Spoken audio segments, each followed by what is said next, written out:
So on the shop site, I have 8 pillars that I need to do a finish on. I did these pillars in a copper finish maybe 15 years ago, and now they need a new finish, and we've painted them in a silver tone, and now I need to do a finish over the top in a warm metallic glaze to match this dining room table. So I'm about to mix that, and what I'm going to use is a little bit of Modern Masters metallic paint in blackened bronze, okay, mixed with a basic glaze by Texture Line. This is available. It's a really good glaze, and it's available through Plaster Center in Minneapolis. So I'm going to mix that up, and then I'll show you how I apply it. Once I apply it, I will pull a lot of it off, just so a lot of it stays in the creases.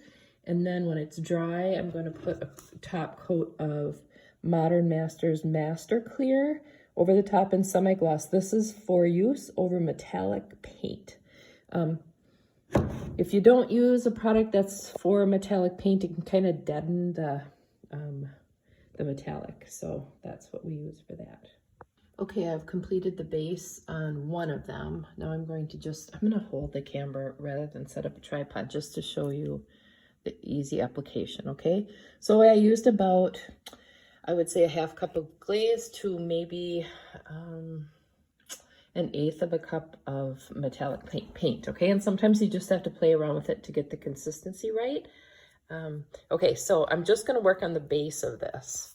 So I'm gonna cover the whole thing.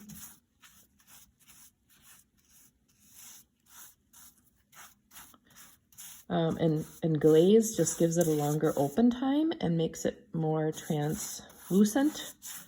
Okay, so you can, if you have a good glaze medium, then in theory you should be able to cover a relatively large area and manipulate it before it all dries and sets up. Okay, so it gives you a lot of open time.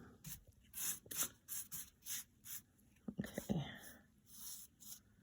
so now from here, I mainly want this glaze to stay in the creases, okay?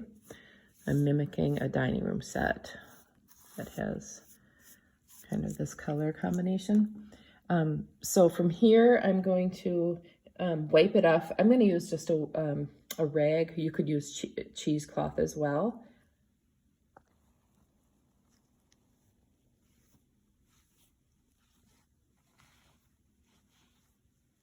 So I'm being kind of deliberate about where I'm pulling the glaze off. I don't want to pull it off completely. I want it to stay in the creases. Okay. So I'm pulling it off here on the high areas. Okay. I'm going to deal with the main part of the column at another time. I need to get these bases done because these are going to be started. We're kind of playing catch up because this cabinet is going to be painted tomorrow. So I need to get this section done. So that's why I'm not doing the whole thing all at one time. Okay, so like I said, you have quite a bit of play. You know, I probably could leave that on there for, you know, maybe up to an hour before it would start setting up.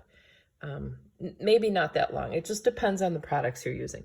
But anyway, what I may want to do is, if I don't feel like there's enough of it in the creases, I can always come back even with the small brush and add more in there just to get it the way I want it. Not reglaze the entire thing, but just be, you know, very deliberate about where I want a little more glaze. And you could actually do this later. I mean, you could glaze the whole pillar and even, you know, take a look at it the next day and say, you know, I think I want some more glaze in those creases. You could just take a small brush and do that then. Okay. It's a matter of trial and error when you start a project like this, finding out how much glaze in your recipe versus how much paint or tint that you're going to use, okay? So that's, I think, about how I want it. Okay, now continue on. And like I said, tomorrow when it's dry, or later on today when it's dry enough, I will put a clear coat over the top that's made specifically for metallic finishes. It won't kill the metallic feeling, and it will seal it, and it's going to be done in semi-gloss, so it'll keep its sheen as well. Okay, so I've glazed the bases of all 4 of these, okay?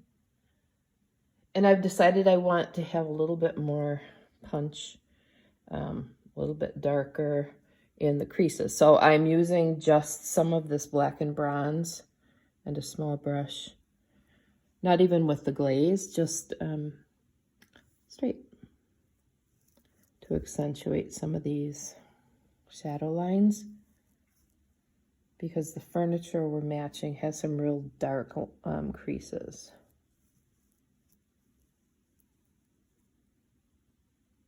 And right along the bottom too.